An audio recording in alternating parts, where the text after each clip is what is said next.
जय शिवराय। मी Shivkanya Hrithik Hotre, RDG public school मधील 8व्या वर्गातील विद्यार्थिनी आज तुमच्या समोर छत्रपती शिवाजी महाराजांचे स्वराज्य व आजचे राज्यकर्ते या विषयावर बोलणार आहे। मरण जरी आलं तरी ते ऐटीत असावं, मरण जरी आलं तरी ते ऐटीत असावं, इच्छा फक्त एकच की पुढच्या 7ही जन्मी सुद्धा आपले दैवत छत्रपती शिवाजी महाराज हेच असावं।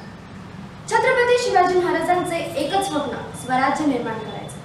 त्यांना माहिती होते की रयतेला लढवायला लावायचं असेल तर सर्वात प्रथम त्यांना त्यांच्या पोटाची खडकी भरावी लागेल, त्यांच्या पोटाची सोय करावी लागेल। त्यासाठी राजांनी पुण्यातील पडीक जमीन जनतेला देऊन त्याला सुपीक केली। रयतेच्या काय तर शत्रूंच्या भाजीच्या देठाला सुद्धा हात लावायचा नाही असा आदेश त्यांनी त्यांच्या मावळ्यांना दिला होता। राजांचे जवळपास 350 ते 400 किल्ले होते, पण एकाही किल्ल्यावर त्यांनी त्यांचे नाव कोरले नाही। पण आजच्या काळात 5 फूट रस्ता जरी बनवला तरी सुद्धा नेते त्यांच्या नावाचे फलक त्या रस्त्यावर रोवून ठेवतात। माझे एकमेव राजे होते ज्यांनी स्वराज्य निर्माण करूनही शिवराज्य नाव न देता स्वराज्य नाव दिले। त्यांचे एकच म्हणणे की हे राज्य फक्त माझेच नव्हे तर आपल्या सर्वांचे आहे।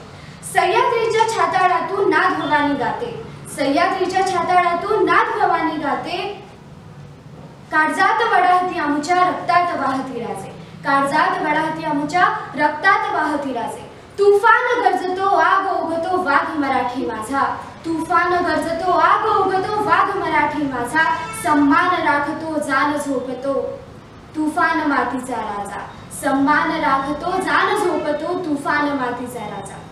वाघाची चाल, गरुडाची नजर, स्त्रियांचा आदर्श, शत्रूंचे मर्दन, असेच असावे छत्रपती, असेच असावे मावळ्यांचे मर्दन, हीच छत्रपती शिवाजी महाराजांची शिकवण।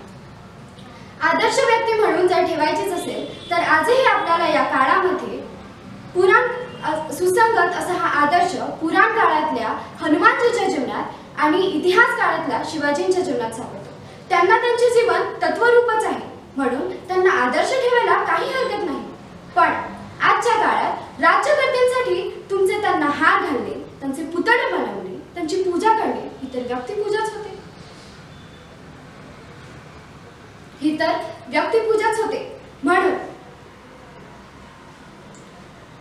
आजच्या राजकीय पक्षांनी निवडणुकी लढवायसाठी तुमच्या नावाचा उदो उदो करून निवडणुकी लढवल्या।